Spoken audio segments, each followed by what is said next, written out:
Cinta Sang Pewaris. Lanjut lagi, jangan lupa like, komen dan share cerita ini ke media sosial yang sahabat punya. Terima kasih. 971-975. Bab 971. Setelah Subayu melihat Fendi Zanders masuk, dia buru-buru menginjak sepatu hak tingginya dan berjalan di depan Fendi Zanders dengan segala gaya. Kemudian dia membungkuk sedikit kepada Fendi Zanders, memperlihatkan pemandangan yang menawan, dan berkata sambil tersenyum, Tuan Zanders memang semudah dan setampan rumor yang beredar.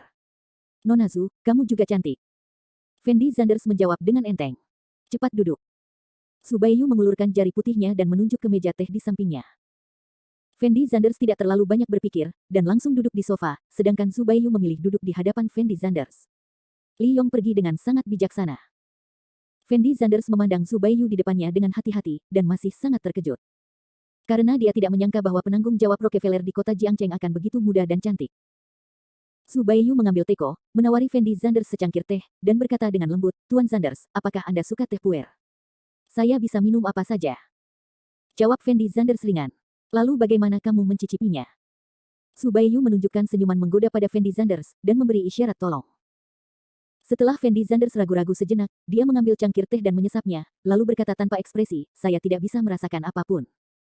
Setelah Subayu mendengar kata-kata Fendi Zanders, jejak ketidakberdayaan muncul di matanya. Bagaimanapun, secangkir teh ini diseduh dengan puer, pohon super kuno di Yunan. Orang biasa mungkin tidak akan pernah memiliki kesempatan untuk meminumnya seumur hidup mereka, tetapi ketika sampai di mulut Fendi Zanders, ternyata rasanya tidak berasa. Subayu pasti tidak bisa berkata-kata di dalam hatinya. Namun Fendi Zanders tidak berbohong, karena secangkir teh ini benar-benar tidak ada rasanya bagi Fendi Zanders. Terkadang Fendi Zanders benar-benar tidak dapat memahami apa yang dipikirkan orang-orang kaya itu, apakah itu anggur merah atau teh terkenal, di mata Fendi Zanders, tidak ada perbedaan. Terus terang, apakah itu anggur merah bernilai 10 yuan atau 100.000 yuan, di mata Fendi Zanders, tidak ada perbedaan. Hal yang sama juga berlaku pada teh. Fendi Zanders merasa mungkin inilah perbedaan antara dirinya dan orang-orang kaya itu. Fendi Zanders sebenarnya tidak terlalu tertarik dengan hal semacam ini. Sebaliknya, dia sangat tertarik dengan Subayu yang ada di hadapannya saat ini, karena Fendi Zanders menemukan ada sesuatu yang sangat aneh pada wanita Subayu ini. Itulah sorot mata Subayu. Mata Subayu sangat bersih, tanpa kotoran sama sekali, seolah-olah peri telah turun ke dunia. Namun, mata seperti itu jelas tidak normal di mata Fendi Zanders, karena dalam masyarakat saat ini, tidak ada wanita yang bisa memiliki mata sebersih itu, apalagi wanita seperti Subayu bahkan lebih mustahil lagi. Karena itulah Fendi Zanders merasa Subayu bukanlah wanita sederhana. Mata seperti ini seharusnya dipalsukan oleh Subayu. Semakin bersih matanya, semakin rumit hati orang tersebut. Tuan Zanders, izinkan saya memperkenalkan diri. Nama saya Subayu, dan saya adalah pemilik Mingyue Clubhouse. Subayu berinisiatif untuk berbicara dengan Fendi Zanders. Kamu masih menjadi bos Clubhouse Mingyue. Kamu luar biasa. Fendi Zanders berkata dengan ringan. Tuan Zanders, saya bisa memberi Anda kartu keanggotaan tertinggi klub kami nanti. Dengan kartu keanggotaan ini, Anda dapat meminta wanita manapun di klub kami untuk melayani Anda. Subayu berkata pada Fendi Zanders sambil tersenyum. Wanita manapun bisa melakukannya. Fendi Zanders tertegun sejenak dan kemudian bertanya balik. Benar, asalkan itu wanita dari tempat kita. Subayu mengangguk ringan. Ekspresi wajahnya sedikit sombong, karena dia merasa tidak ada pria yang bisa menolak godaan seperti itu. Tapi Fendi Zanders tersenyum main-main, lalu berkata dengan ringan, kalau begitu, aku ingin kamu melayaniku, bukan? Setelah Subayu mendengar kata-kata Fendi Zanders, kemarahan muncul di matanya. Karena belum ada yang berani mengucapkan kata-kata seperti itu padanya. Tetapi ketika dia berpikir bahwa dia bertanya pada Fendi Zanders hari ini. Jadi dia tidak menunjukkan terlalu banyak kemarahan, tapi berkata dengan ringan, maaf. Saya tidak berada dalam kisaran ini. Sayang sekali. Melihat kaki Subayu yang ramping dan indah, Fendi Zanders tidak bisa menahan nafas. Lalu dia melanjutkan, saya tidak tertarik dengan wanita lain, jadi saya tidak ingin kartu anggota Anda. Mari kita ngobrol serius. Ayo kita lakukan. Urusan serius. Subayu tertegun sejenak. Apa lagi yang kamu punya? Fendi Zanders bertanya langsung pada Subayu. Saya masih penanggung jawab Rockefeller di kota Jiangcheng. Subayu melihat Fendi Zanders begitu lugas. Tidak ada omong kosong. Dia langsung menjelaskan identitasnya. Lalu apa tujuan memanggilku ke sini hari ini? Fendi Zanders memandang Subayu dan terus bertanya. Tuan Zanders, Anda sudah berterus terang. Kalau begitu saya tidak akan berbicara omong kosong dengan Anda. Saya memanggil Anda ke sini hari ini, sebenarnya, untuk berbicara dengan Anda tentang proyek kereta bawah tanah.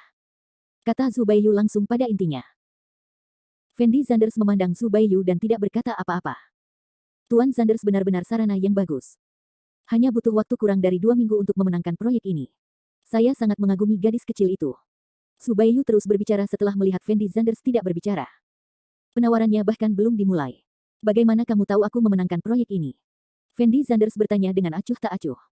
Tuan Sanders, jangan main-main dengan saya. Apakah Anda memenangkan proyek ini? Anda seharusnya lebih tahu dari saya, dan saya tidak ingin berbicara omong kosong kepada Anda hari ini. Proyek ini sangat penting bagi saya. Jadi saya harap Guru Sanders, kamu bisa memberiku proyek ini. Su Baiyu berkata langsung kepada Fendi Sanders.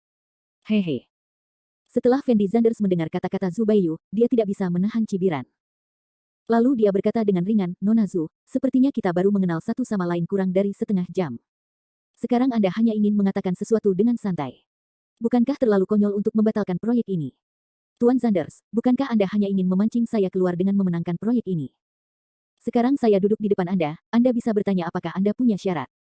Selama itu masih dalam kemampuanku, aku akan berjanji padamu. Su Baiyu memandang Fendi Sanders dan berkata dengan serius.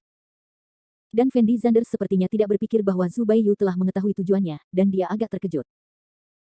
Jadi Fendi Sanders ragu-ragu sejenak, lalu berkata, oke, karena Nona Zu sudah membicarakan hal ini, maka saya tidak akan pergi bersamamu lagi. Saya punya beberapa hal yang saya ingin Anda lakukan, selama jika Anda dapat melakukan hal-hal ini dengan baik, saya dapat memberi Anda proyeknya. Beberapa hal. Jejak ketidakberdayaan muncul di mata Su Baiyu, dan diam-diam dia menghela nafas di dalam hatinya bahwa Fendi Sanders benar-benar sedikit serakah. Tapi dia tetap mengangguk dan berkata, tidak masalah, katakan saja padaku. Bab 972. Setelah Fendi Sanders melihat Su Baiyu langsung menyetujuinya, ekspresi wajahnya agak terkejut. Namun dia dapat merasakan dari reaksi Su Baiyu bahwa Su Baiyu tampaknya sangat menghargai proyek ini, jika tidak, dia tidak akan langsung menyetujuinya. Pertama-tama, hal pertama saya adalah, saya ingin Anda membantu saya menyelidiki penyebab kematian orang tua saya. Setelah Fendi Sanders berpikir sejenak, dia berkata kepada Su Baiyu tanpa ekspresi. Penyebab kematian orang tuamu. Su Baiyu melihat ekspresi wajah Fendi Sanders dengan sedikit keraguan, seolah dia tidak menyangka Fendi Sanders akan mengajukan permintaan seperti itu. Nama ayahku adalah Denny Sanders, dan nama ibuku adalah Liu Hong. Saat aku masih di sekolah dasar, mereka berdua meninggalkan dunia ini secara tidak sengaja. Awalnya aku mengira kematian orang tuaku hanyalah sebuah kecelakaan, tapi kemudian saya mengetahui bahwa kematian orang tua saya. Kematiannya bukanlah suatu kebetulan, tetapi pembunuhan yang dirancang dengan baik. Fendi Sanders menjelaskan dengan suara rendah. Ini adalah pertama kalinya Fendi Sanders membicarakan orang tuanya dengan orang luar. Kenangan ini selalu tersimpan di benak Fendi Sanders, dan dia jarang menyebutkannya kepada orang lain. Dan Su Baiyu memandang Fendi Sanders di depannya, dengan ekspresi bingung di wajahnya. Dia mengerutkan kening dan berkata, Tuan Sanders, Anda dapat dikatakan sebagai orang nomor 1 di 4 provinsi besar. Itu tidak sebanding dengan saya, kepala kecil Rockefeller. Saya tidak mengerti mengapa Anda tidak menyelidiki masalah ini sendiri, tetapi biarkan saya menyelidikinya. Setelah Fendi Sanders mendengar kata-kata Su Baiyu, dia perlahan menatap Su Baiyu. Dia tahu dari reaksi Su Baiyu barusan bahwa dia sepertinya tidak tahu apa-apa tentang kematian orang tuanya, atau kemampuan akting Su Baiyu benar-benar luar biasa. Sekarang masalahnya telah mencapai titik seperti itu, Fendi Sanders tidak perlu menyembunyikannya. Jadi dia langsung menjawab, kamu koneksinya memang lebih rendah dariku, tapi hanya kamu yang bisa menyelidiki penyebab kematian orang tuaku. Mengapa? Melihat ekspresi wajah Fendi Sanders, Su Baiyu tampak semakin bingung. Sederhana sekali.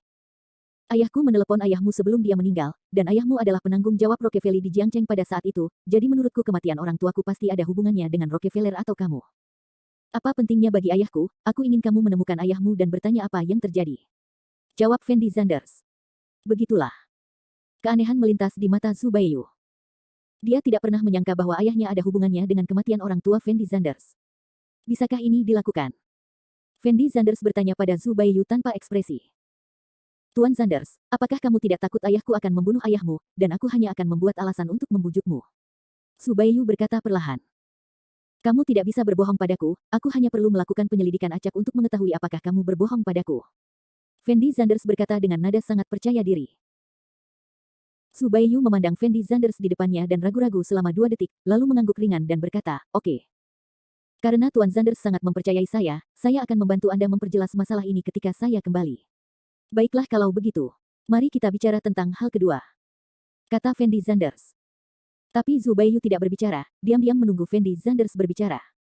Hal kedua sebenarnya sangat sederhana. Saya harap Anda dapat membantu saya menyelidiki apakah seorang wanita bernama Cleo Fei Lin dikendalikan oleh Rockefeller Anda. Fendi Zanders berkata langsung. Siapa orang ini? Su Baiyu sepertinya baru pertama kali mendengar nama ini, dengan ekspresi bingung di wajahnya. Apakah Cleo Fei Lin tunanganku? Cleo Fei Lin pernah belajar di Amerika sebelumnya. Namun selama jangka waktu ini, tiba-tiba aku tidak bisa menghubungi tunanganku, dan aku tidak bisa menemukan kabar apapun tentang tunanganku. Aku khawatir kalian orang-orang Rockefeller yang menyerang tunanganku, jadi kuharap kalian bisa membantuku menyelidiki masalah ini. Fendi Zanders berkata perlahan. Saya hanya dapat mencoba yang terbaik untuk menanyakan masalah ini untuk Anda. Tetapi saya tidak dapat menjamin bahwa saya akan dapat menemukan orang ini. Bagaimanapun, saya hanya penanggung jawab kota Jiangcheng. Ada banyak hal yang saya tidak bisa menghubungi. Tanda seru petik 2. Su Baiyu berkata dengan sangat bijaksana. Fendi Zanders tersenyum tipis saat mendengar kata-kata Su Baiyu. Lalu dia berkata dengan lembut, Nona Zhu. Saya tidak akan membicarakan masalah ini dengan Anda sekarang. Saya ingin Anda mencari tahu apakah Cleo Fei Lin ditangkap oleh salah satu Rockefeller Anda. Penculikan. Jawaban yang bisa Anda berikan kepada saya hanya bisa ya atau tidak, saya tidak ingin mendengar jawaban yang tidak pasti. Hehe. Su Baiyu memandang Fendi Zanders dan tersenyum ringan, lalu mengangguk ringan dan berkata, saya mengerti. Bisakah Anda memberi saya proyek kereta bawah tanah setelah saya menyelesaikan dua hal ini? Ada hal ketiga. Kata Fendi Zanders. Setelah Su Baiyu mendengar Fendi Zanders mengatakan bahwa ada masalah ketiga, ekspresi wajahnya tampak sedikit tidak berdaya, dan dia diam-diam menghela nafas dalam hatinya bahwa Fendi Zanders benar-benar sedikit memaksa. Dia membiarkan dirinya melakukan begitu banyak hal segera setelah dia membuka mulutnya. Dan Su Baiyu sebenarnya tidak berniat melakukan hal-hal ini sesuai dengan niat Fendi Zanders. Dia pikir dia bisa mengarang jawaban secara acak. Fendi Zanders mungkin tidak punya cara untuk menentukan apakah jawabannya benar atau salah. Apa hal ketiga? Su Baiyu memandang Fendi Zanders dan bertanya. Hal ketiga adalah, mulai sekarang, Anda akan bekerja sama dengan saya, tidak peduli ada berita atau tindakan apapun dari Rockefeller. Anda harus memberitahu saya sesegera mungkin, atau ketika saya membutuhkan Anda untuk melakukan sesuatu. Anda juga harus bekerja sama dengan saya sesegera mungkin. Kata Fendi Zanders ringan. Su Baiyu tercengang saat melihat Fendi Zanders, dengan ekspresi luar biasa di wajahnya. Karena Su Baiyu tidak pernah menyangka bahwa Fendi Zanders akan begitu berani. Meskipun Fendi Zanders berbicara tentang kerjasama, Fendi Zanders sebenarnya ingin Su Baiyu menjadi mata-mata Fendi Zanders. Su Baiyu bahkan tidak tahu dari mana Fendi Zanders mendapat keberanian untuk mengajukan permintaan ini. Dua hal pertama tidak terlalu sulit bagi Su Baiyu, tetapi hal ketiga jelas mustahil bagi Su Baiyu, karena dia tahu betapa menakutkannya organisasi Rockefeller. Jika dia benar-benar mengkhianati Rockefeller, maka seluruh keluarganya akan menderita. Tuan Zanders, saya tidak bisa melakukan ini, tidak mungkin saya mengkhianati Rockefeller. Su Baiyu langsung menggelengkan kepalanya, dan berkata kepada Fendi Zanders. Kamu bisa. Fendi Zanders menjawab dengan ringan. Tuan Zanders, mengapa kamu mengatakan itu? Su Baiyu membeku sesaat, lalu bertanya pada Fendi Zanders dengan ekspresi bingung. Bab 973. Gedung Klub Mingyue. Setelah mendengar 3 syarat yang diajukan oleh Fendi Zanders, Su Baiyu hampir tidak dapat menerima 2 syarat pertama. Tapi dia tidak bisa menerima bahwa Fendi Zanders ingin menjadikan dirinya pengkhianat. Karena Rockefeller terlalu menakutkan di mata Su Baiyu, jika dia benar-benar mengkhianati Rockefeller, nasibnya tidak terbayangkan. Su Baiyu, jika saya tidak salah, situasi Anda saat ini di Rockefeller tidak terlalu baik. Posisi Anda saat ini juga harusnya berbahaya, bukan? Fendi Zanders bertanya pada Su Baiyu dengan lembut. Su Baiyu memandang Fendi Zanders dan tidak berkata apa-apa. Organisasi sebesar Rockefeller sama sekali tidak memiliki sentuhan kemanusiaan. Selama Anda bisa menciptakan nilai bagi Rockefeller, maka Anda berguna. Jika Anda tidak dapat menciptakan nilai bagi Rockefeller, maka Rockefeller akan mengusir Anda tanpa ampun. Jadi apalagi Su Baiyu, meskipun mereka beberapa level lebih tinggi dari Su Baiyu, posisi mereka tidak terlalu aman. Dan Anda telah menyinggung banyak orang dalam beberapa tahun terakhir ketika Anda menjadi kepala kota Rockefeller, jadi Anda sangat mendesak untuk mempertahankan posisi Anda, karena begitu Anda kehilangan posisi Anda saat ini, orang-orang yang telah Anda sakiti pasti akan membalas. Gilanya, tanpa perlindungan Rockefeller, keluarga Su mungkin tidak akan bertahan lama. Fendi Zanders terus menganalisis. Tuan Zanders, apa sebenarnya yang ingin Anda katakan? Su Baiyu mengerutkan kening dan bertanya pada Fendi Zanders. Yang ingin saya katakan adalah, karena Nona Zhu sangat khawatir setiap hari, sebaiknya Anda bergegas dan bergabung dengan saya. Saya bisa memberikan semua yang bisa diberikan Rockefeller kepada Anda, bahkan menggandakannya, dan saya masih bisa melindungi Anda. Keluarga Anda aman, selama kamu bisa patuh. Fendi Zanders berkata sambil tersenyum sambil minum teh. Su Baiyu memandang Fendi Zanders di depannya, dan langsung berpikir keras. Saat ini, Su Baiyu menyadari bahwa dia terlalu naif, dan dia juga sedikit meremehkan Fendi Zanders. Dia awalnya mengira bahwa Fendi Zanders hanyalah generasi kedua yang kaya yang tidak melakukan apa-apa, tanpa kemampuan apapun, jadi Zubayu tidak pernah benar-benar menaruh perhatian pada Fendi Zanders dari awal hingga akhir. Lawannya tidak memiliki kualifikasi. Tapi dia tidak menyangka Fendi Zanders tidak menganggapnya sebagai lawan. Yang sebenarnya ingin ditangani Fendi Zanders adalah Rockefeller secara keseluruhan, bukan dirinya sendiri. Tuan Zanders, saya dapat memenuhi dua syarat pertama Anda, tetapi saya benar-benar tidak dapat memenuhi syarat ketiga Anda. Tidak mungkin saya mengkhianati Rockefeller. Setelah berpikir sejenak, Zubayu menjawab dengan suara rendah. Nona Zu, Anda tidak punya hak untuk memilih sekarang. Fendi Zanders berkata langsung. Mengapa? Ekspresi wajah Zubayu agak bingung. Dan Fendi Zanders mengeluarkan ponselnya dari pakaiannya, lalu dengan ringan menekan tombol jeda. Kamu benar-benar merekamnya. Zubayu melihat ponsel Fendi Zanders dan langsung menyadari apa yang sedang terjadi. Dia berteriak dengan ekspresi kaget. Benar, Nona Zu, saya telah merekam semua percakapan kita tadi. Fendi Zanders mengangguk, lalu melanjutkan, saya hanya perlu menghapus hal terakhir, lalu mengirimkan percakapan sebelumnya ke Rockefeller. Rockefeller seharusnya dapat mengidentifikasi keaslian rekaman itu. Salah. Pada saat itu, Nona Zu, tidak masalah apakah Anda setuju dengan saya atau tidak, Rockefeller akan merasa bahwa Anda telah mengkhianati mereka. Pada saat itu, Nona Zu, Anda mungkin bahkan tidak memiliki kesempatan untuk menjelaskan. Bagaimana Anda bisa begitu tidak tahu malu? Zubayu berteriak pada Fendi Zanders dengan sangat bersemangat. Pada saat ini, Zubayu akhirnya mengerti mengapa Fendi Zanders begitu percaya diri mengatakan hal ini pada dirinya sendiri. Ternyata Fendi Zanders sudah merencanakan semua ini. Tujuan sebenarnya Fendi Zanders adalah menabur perselisihan antara Zubayu dan Rockefeller. Pada akhirnya, Zubayu tidak punya pilihan lain selain bekerja sama dengan Fendi Zanders. Kalau kamu bilang tidak tahu malu. Menurutku aku tidak layak disebut dibandingkan dengan orang-orang di pihak Rockefeller. Fendi Zanders meletakkan ponselnya sambil berbicara. Kemudian dia melanjutkan, Nona Zu. Sekarang bisakah Anda mempertimbangkan 3 syarat yang baru saja saya ajukan? Aku seharusnya tidak punya kesempatan untuk memilih sekarang, kan? Zubayu tersenyum masam. Dia berkata tanpa daya. Kalau begitu, Nona Zu, apakah Anda setuju? Fendi Zanders bertanya sambil tersenyum. Saya hanya bisa memilih untuk menyetujui persyaratan Tuan Zanders sekarang. Tapi, bukankah Zubayu menyelesaikan kalimatnya? Dia tiba-tiba meraih teko di depannya dengan tangan mungilnya. Kemudian tanpa ragu sedikit pun, dia menghantamkannya langsung ke kepala Fendi Zanders. Bahkan Fendi Zanders tidak menyangka gerakan Zubayu akan begitu cepat, dan kekuatan yang meletus pada saat ini sungguh menakjubkan. Hal ini menunjukkan bahwa Zubayu jelas bukan orang biasa. Zubayu menembak secara tidak terduga. Bagaimana jika orang awam tidak bisa bereaksi, dan teko itu sendiri terbuat dari besi? Ini sangat berat. Begitu mengenai kepala seseorang. Namun kecepatan Fendi Zanders tampaknya lebih cepat daripada kecepatan Zubayu. Fendi Zanders berbalik ke samping dan menghindari teko teh yang terbang ke arahnya.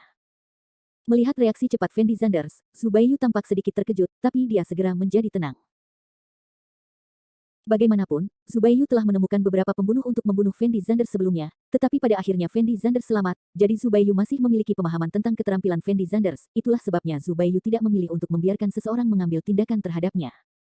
Fendi Zanders kali ini. Itulah alasan mengapa saya bertemu Fendi Zanders. Setelah Fendi Zanders menghindari teko, tanpa jeda sama sekali, dia tiba-tiba menendang meja di depannya. Meja itu terbang langsung menuju posisi Zubayu. Zubayu langsung bangkit, dan bersembunyi seperti kilat. Ledakan. Meja itu membentur dinding kotak dengan keras dan langsung hancur. Melihat Zubayu di depannya, Fendi Zanders sangat terkejut. Dia tidak bisa menahan diri untuk tidak menghela nafas karena beruntung dia belajar sedikit kungfu dari Ye Jue Chen, jika tidak, Fendi Zanders harus mati dalam situasi seperti itu. Namun yang membuat Fendi Zanders semakin luar biasa adalah skill Zubayu yang begitu kuat. Sulit baginya untuk membayangkan tubuh halus Zubayu mengandung energi yang begitu menakutkan. Tuan Zanders, apakah ini rencanamu untuk menghadapiku, gadis kecil? Zubayu bertanya pada Fendi Zanders dengan hati-hati. Aku sudah memberimu kesempatan, tapi kamu tidak tahu bagaimana menghargainya. Fendi Zanders menjawab Zubayu dengan suara rendah, dan kemudian terus berlari menuju Zubayu dengan langkahnya. Bab 974. Fendi Zanders mengetahui bahwa skill Zubayu tidaklah sederhana, sehingga ia tidak berani sombong saat ini, dan langsung bergegas menuju posisi Zubayu. Tinju Fendi Zanders menghantam langsung ke dada Zubayu dengan suara siulan yang memecah angin. Setelah Zubayu melihat Fendi Zanders bergerak, dia mengerahkan seluruh kekuatannya pada kakinya, dan seluruh tubuhnya membungkuk membentuk lengkungan yang menakjubkan. Segera setelah itu, Fendi Zanders melihat kaki Zubayu yang ramping dan indah membentuk lengkungan yang sangat anggun di udara. Sepatu hak tinggi Zubayu menendang dada Fendi Zanders dengan keras, dan Fendi Zanders mundur beberapa langkah untuk menstabilkan hidup dalam tubuhnya sendiri. Fendi Zanders tanpa sadar menatap dadanya, dan menemukan ada luka di dadanya, dan darah mengalir keluar perlahan. Fendi Zanders memandang posisi Zhu Baiyu dengan tidak percaya. Baru pada saat inilah Fendi Zanders mengerti mengapa Zhu Baiyu berani menyerangnya. Ternyata skill Zhu Baiyu sangat menakutkan. Jika bukan karena Fendi Zanders telah meminum pil Peiyuan sebelumnya, mustahil bagi Fendi Zanders untuk menjadi lawan Zhu Baiyu saat ini. Saat ini, Zhu Baiyu menginjak sepatu hak tinggi dan bergegas menuju posisi Fendi Zanders lagi. Tapi mungkin karena kecepatan Zhu Baiyu yang begitu cepat sehingga sepatu hak tinggi biasa tidak mampu menahan gerakan secepat itu, sehingga sepatu hak tinggi Zhu Baiyu tiba-tiba miring dan tumitnya putus. Ah! Zhu Baiyu secara naluriah menjerit centil, dan mencondongkan tubuh ke depan, kehilangan pusat gravitasinya. Namun, pada saat ini, Fendi Zanders bergegas mendekat. Saat ini, Fendi Zanders secara alami sedang tidak ingin mengasihani Siang-Siang dan Yuyu. Dia memanfaatkan kesempatan ini untuk mengangkat kakinya dan menendang langsung ke arah posisi Zhu Baiyu. Kaki Zhu Baiyu terkilir saat ini, dan tidak mungkin untuk menghindari tendangan Fendi Zanders, sehingga seluruh tubuhnya seperti ditabrak mobil, dan dia terbang terbalik dalam sekejap. Fendi Zanders mengulurkan tangan dan meraih pergelangan kaki Zhu Baiyu, lalu membanting Zhu Baiyu dengan keras, melemparkan Zhu Baiyu ke tanah. Setelah jatuh ke tanah, reaksi pertama Zhu Baiyu adalah berdiri. Tapi Fendi Zanders melihat dengan jelas niat Zhu Baiyu, dan tentu saja dia tidak akan membiarkan Zhu Baiyu berhasil, jadi dia tiba-tiba menekan, dan menekan tubuhnya dengan keras ke tubuh Zhu Baiyu. Zhu Baiyu baru saja ditendang keras oleh Fendi Zanders, lalu jatuh ke tanah lagi. Seluruh orang sudah sedikit pusing, dan sekarang tubuhnya ditekan oleh Fendi Zanders. Ekspresi wajah Zhu Baiyu tampaknya lebih menyakitkan. Zhu Baiyu meronta beberapa saat, seolah hendak berdiri, tetapi Fendi Zanders mengulurkan tangannya dan meraih leher Zhu Baiyu, dan berkata dengan suara rendah, "Jika kamu berani bergerak sekarang, aku akan mematahkan lehermu." Zhu Baiyu menatap Fendi Zanders. Dia menarik napas dalam-dalam dan tidak berbicara. Saat ini, Zhu Baiyu tahu bahwa Fendi Zanders memiliki niat membunuh terhadapnya. Jika dia terus melawan, mungkin Fendi Zanders benar-benar akan membunuhnya. Dan ketika Fendi Zanders melihat Zhu Baiyu tidak terus berjuang, dia menghela nafas lega di dalam hatinya. Dia tahu bahwa wanita ini, Zhu Baiyu, sangat terampil. Jika bukan karena sepatu hak tinggi Zhu Baiyu rusak hari ini, dia ingin mengalahkan Zhu Baiyu. Wanita tidak semudah itu. Mata Zhu Baiyu penuh penyesalan. Dia awalnya berpikir tidak akan sulit baginya untuk berurusan dengan Fendi Zanders. Namun pada akhirnya, semua itu dirusak oleh sepasang sepatu hak tinggi. Dia secara alami sangat enggan di dalam hatinya. Tubuh Fendi Zanders menempel erat pada tubuh Zhu Baiyu. Saat ini, dia bisa merasakan kelembutan dan keseksian tubuh lembut Zhu Baiyu. Dan aroma samar tubuh Zhu Baiyu. Hanya saja Fendi Zanders sedang tidak mood untuk merasakan hal-hal tersebut sekarang. Setelah dia menarik napas dalam-dalam, dia berkata kepada Zhu Baiyu dengan suara rendah, "Nona Zhu. Hanya ada dua jalan di depanmu sekarang. Jalan pertama adalah memilih bekerja sama denganku. Tunggu sampai aku memenangkan Rockefeller. Kamu adalah masih menjadi penanggung jawab Rockefeller di kota Jiangcheng. Cara kedua adalah tidak bekerja sama denganku. Aku akan membunuhmu sekarang. Tuan Zanders, kamu tidak akan menang kali ini." Zhu Baiyu sepertinya berencana memprovokasi Fendi Zanders dengan cara yang provokatif. Apa yang bisa kita lakukan jika kita menang tanpa berperang? Tapi Fendi Zanders tidak tertipu sama sekali, dan langsung mencibir. Ketika Zhu Baiyu melihat bahwa Fendi Zanders tidak tertipu, ekspresi wajahnya juga terlihat sedikit tidak berdaya, dan kemudian dia menatap Fendi Zanders, tidak tahu apa yang sedang terjadi di dalam hatinya. "Kamu tidak perlu berpikir untuk menunda waktu. Jika orang ketiga memasuki kotak ini, aku akan langsung membunuhmu." Fendi Zanders berbisik kepada Zhu Baiyu. Zhu Baiyu memandang Fendi Zanders dan menarik napas dalam-dalam, lalu berkata dengan suara rendah, "Saya bisa bekerja sama dengan Anda. Setuju secepat ini." Fendi Zanders tertegun sejenak ketika dia mendengar kata-kata Zhu Baiyu, dan bertanya dengan ekspresi terkejut. "Sepertinya aku tidak punya cara lain untuk pergi sekarang, bukan?" Zhu Baiyu tersenyum tak berdaya, lalu melanjutkan, "Tetapi jika kamu ingin aku bekerja sama denganmu, aku juga punya syarat. Selama kamu setuju dengan syaratku, aku akan bekerja sama denganmu." "Kondisi apa?" Fendi Zanders memandang Zhu Baiyu dan bertanya. "Bisakah kamu bangun?" Saat ini, Zhu Baiyu sedikit kehabisan nafas karena tekanan Fendi Zanders, jadi dia bertanya pada Fendi Zanders dengan ekspresi malu-malu. Ketika Fendi Zanders mendengar kata-kata Zhu Baiyu, dia tidak bisa menahan senyum sedikit pun, dan kemudian berkata dengan lembut, "Maaf, saya tidak bisa bangun sekarang, lagi pula, kamu wanita yang terlalu berbahaya, jika saya membiarkannya kamu pergi, apa yang akan kamu lakukan padaku? Apa yang harus saya lakukan?" Ketika Zhu Baiyu mendengar kata-kata Fendi Zanders, dia tidak bisa menahan diri untuk tidak mengejek, "Saya tidak pernah mengira Tuan Zanders di kota sungai yang perkasa akan begitu pemalu. Oke, sebaiknya Anda berhenti bicara omong kosong, katakan saja padaku kondisi apa yang kamu punya." Fendi Zanders berbisik kepada Zhu Baiyu. "Aku ingin kamu membantuku membunuh seseorang." Zhu Baiyu berkata dengan wajah kosong. "Membunuh? Fendi Zanders memandang Zhu Baiyu di depan dia, dengan ekspresi terkejut di wajahnya, dan kemudian berkata dengan ringan, kamu sangat terampil, dan kamu juga adalah penanggung jawab kota Rockefeller. Jika kamu ingin membunuh orang, kamu tidak membutuhkan aku untuk melakukannya. Benar. Latar belakang orang yang saya bicarakan sangat menakutkan. Saya tidak bisa menghadapi pengawal manapun di sekitarnya, jadi tidak mungkin untuk membunuhnya secara langsung. Anda harus membiarkan dia tidak punya apa-apa sebelum membunuhnya. Zhu Baiyu menatap Fendi Zanders dan berkata perlahan. Siapa yang ingin kamu bunuh? Setelah Fendi Zanders ragu-ragu sejenak, dia bertanya pada Zhu Baiyu dengan suara rendah. Yu Chengwen, kepala keluarga Yu di Asia Tenggara. Zhu Baiyu memandang Fendi Zanders dan menjawab. Bab 975. Yu Chengwen, kepala keluarga Yu. Setelah mendengar perkataan Zhu Baiyu, Fendi Zanders memiliki tatapan aneh di matanya, karena entah bagaimana dia merasa nama itu terdengar familiar. Apa hubungan antara Yu Chengwen dan Yu Ruyan ini? Fendi Zanders tiba-tiba teringat bahwa Bai Fumei yang ditemuinya di lembah Yaowang sepertinya berasal dari keluarga Yu di Asia Tenggara. Oleh karena itu Fendi Zanders merasa Yu Chengwen tidak asing lagi, maka ia buru-buru bertanya kepada Zhu Baiyu. Kamu sebenarnya kenal Yu Ruyan? Apa hubunganmu dengan Yu Ruyan? Melihat ekspresi kaget di wajah Fendi Zanders, Zhu Baiyu bertanya kepada Fendi Zanders dengan sangat bingung. Aku baru bertemu Yu Ruyan beberapa kali, tapi Yu Ruyan berhutang uang padaku. Fendi Zanders berkata perlahan. Ternyata Yu Chengwen adalah ayah Yu Ruyan. Zhu Baiyu baru mengungkap hubungan antara Fendi Zanders dan Yu Ruyan setelah melihat tidak banyak tumpang tindih di antara mereka. Lalu kenapa kamu membunuh Yu Chengwen? Fendi Zanders memandang Zhu Baiyu dan terus bertanya. Zhu Baiyu ragu-ragu sejenak, lalu berkata dengan suara rendah, ini masalah pribadiku dan tidak ada hubungannya denganmu, kamu hanya perlu menjawabku jika aku bisa. Tidak mungkin bagiku membunuh seseorang untukmu tanpa alasan. Aku harus mengetahui alasanmu sebelum aku dapat mempertimbangkan apakah akan berjanji padamu atau tidak. Fendi Zanders berkata kepada Zhu Baiyu dengan sikap yang sangat kuat. Zhu Baiyu, sebaliknya, menarik napas dalam-dalam, dan berkata perlahan, sebenarnya, saya bukanlah penanggung jawab Rockefeller di kota Jiangcheng. Orang yang benar-benar memenuhi syarat untuk duduk di posisi saya saat ini adalah saudara laki-laki saya. Kamu punya saudara laki-laki lagi. Jejak keterkejutan muncul di mata Fendi Zanders. Yah, aku juga punya kakak laki-laki.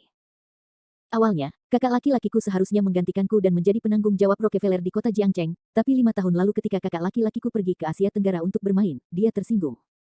Putra Yu Chengwen, yang merupakan Yu Chengwen. Kakak laki-laki Ruyan, Yu Zipeng, kakak laki-lakiku memberi pelajaran pada Yu Zipeng, tetapi Yu Zipeng tidak bisa menahan diri, jadi dia langsung memanggil seorang pembunuh untuk membunuh saudara laki-lakiku di kamar hotel. Ketika Zhu Baiyu membicarakan hal ini, tidak ada ekspresi sama sekali di wajahnya, seolah-olah dia sedang membicarakan masalah yang sangat biasa dan sepele. Tapi Fendi Zanders sangat terkejut di hatinya. Dia tidak menyangka ada cerita seperti itu tentang Zhu Baiyu. Setelah Yu Zipeng membunuh adikku, Yu Chengwen mengetahuinya, jadi dia menggunakan koneksinya untuk mencari kambing hitam untuk disalahkan. Jadi Yu Zipeng masih buron, tapi kakakku telah dianiaya selama 5 tahun. Zhu Baiyu memandang Fendi Zanders dan melanjutkan. Keluarga Yu hanyalah keluarga besar yang kaya. Jika kamu ingin berurusan dengan keluarga Yu, seharusnya tidak sulit, bukan? Fendi Zanders meragukan apakah perkataan Zhu Baiyu itu benar. Hanya keluarga besar yang kaya. Setelah mendengar kata-kata Fendi Zanders, Zhu Baiyu tidak bisa menahan senyum kecut, lalu berkata dengan ringan, sepertinya kamu benar-benar tidak mengetahui identitas asli keluarga Yu. Apakah keluarga Yu punya identitas lain? Fendi Zanders tertegun sejenak, dan bertanya dengan nada bingung. Meskipun keluarga Yu hanyalah keluarga besar biasa di permukaan, nyatanya, Yu Chengwen adalah penanggung jawab Rockefeller di Asia Tenggara, dan keluarga Zhu kami hanyalah penanggung jawab sebuah kota kecil di Jiangcheng. Mungkin itu bisakah berurusan dengan keluarga Yu? Zhu Baiyu memandang Fendi Zanders dan berkata tanpa daya. Tapi setelah Fendi Zanders mendengar kata-kata Zhu Baiyu, ekspresi wajahnya tampak lebih luar biasa. Karena Fendi Zanders tidak pernah menyangka bahwa keluarga Yu juga milik Rockefeller. Saat itu, Fendi Zanders dengan naif mengira bahwa keluarga Yu hanyalah seorang pengusaha biasa, bahkan ia berencana mengambil saham keluarga Yu dari Yu Ruyan untuk mengendalikan keluarga Yu. Tapi sekarang Fendi Zanders memikirkan pemikiran aslinya. Ini agak terlalu sederhana. Keluarga Yu hanyalah sebuah tubuh bagi Yu Chengwen untuk menyembunyikan identitasnya, dan identitas asli Yu Chengwen memang Rockefeller di Asia Tenggara. Orang yang bertanggung jawab. Setelah ayahku mendengar kabar kematian kakakku, dia juga sangat tidak berdaya, karena dia tidak bisa berbuat apa-apa sama sekali. Jadi ayahku hanya bisa memilih untuk menelan nafas ini. Ayahku bisa menelan nafas ini, tapi aku tidak bisa. T. Zhu Baiyu berhenti sejenak, lalu memandang Fendi Zanders dan melanjutkan, jadi sekarang saya adalah penanggung jawab kota Jiangcheng, tujuan saya adalah mengembangkan kekuatan saya selangkah demi selangkah. Saya ingin melampaui Yu Chengwen, dan kemudian meninggalkan keluarga Yu tanpa apa-apa. Pada akhirnya, bantu saudaraku untuk membalas dendam. Apakah kamu tidak takut ketahuan oleh orang-orang Rockefeller? Fendi Zanders bertanya dengan sangat bingung. Jadi bagaimana jika kamu mengetahuinya? Orang-orang Rockefeller selalu hanya melihat keuntungan dan tidak melihat benar atau salah. Selama itu bisa membawa manfaat bagi organisasi. Bahkan jika saya ingin berurusan dengan 4 Raja Surgawi Rockefeller, tak satu pun dari mereka yang mau. Siapa peduli? Tapi siapa yang bisa mendapatkan pijakan yang kuat di Rockefeller, yang tidak berjalan dengan menginjak mayat orang lain? Su Baiyu berkata dengan sangat meremehkan. Ini benar-benar organisasi yang aneh. Fendi Zanders tidak bisa menahan senyum tak berdaya. Hanya saja bertahun-tahun telah berlalu. Yu Chengwen sepertinya tahu tujuanku yang sebenarnya. Jadi dia menggunakan hubungannya untuk menekanku. Tujuannya bukan untuk membiarkanku mengancamnya. Posisiku di Rockefeller semakin terpinggirkan apa? Jika saya tidak bisa memenangkan proyek kereta bawah tanah ini, orang-orang di atas mungkin mempertimbangkan untuk mencopot saya sebagai penanggung jawab. Begitu saya kehilangan posisi ini, akan lebih sulit lagi berurusan dengan Yu Chengwen. Su Baiyu memandang Fendi Zanders di depannya dan terus menjelaskan. Dan kini Fendi Zanders akhirnya mengerti mengapa Su Baiyu begitu keras kepala memenangkan proyek kereta bawah tanah ini. Ternyata Su Baiyu sama sekali bukan untuk menghasilkan uang. Juga bukan untuk status dan kekuasaan. Dia hanya ingin menggunakan loke tangan Fei Li untuk menangani Yu Chengwen. Itu hanya untuk membalaskan dendam saudaranya. Sekarang ceritaku sudah selesai, aku bergabung dengan Rockefeller hanya untuk membalas dendam. Aku tidak punya perasaan apapun terhadap Rockefeller, jadi selama kamu berjanji membantuku membalas dendam, aku bisa bekerja sama denganmu. Melihat Fendi Zanders terdiam, Su Baiyu terus berbicara. Bagaimana saya tahu apakah yang Anda katakan itu benar atau tidak? Fendi Zanders ragu-ragu sejenak, lalu bertanya pada Su Baiyu. Ketika Yu Zipeng membunuh saudaraku, ada banyak masalah di kota. Kamu memiliki jaringan kontak yang luas. Kamu dapat mengetahui apakah yang aku katakan itu benar hanya dengan bertanya-tanya. Su Baiyu menjawab dengan sangat serius. Fendi Zanders memandang Su Baiyu di bawah tubuhnya, dan ekspresi wajahnya menjadi kusut, seolah dia tidak tahu apakah dia harus berjanji pada Su Baiyu atau tidak.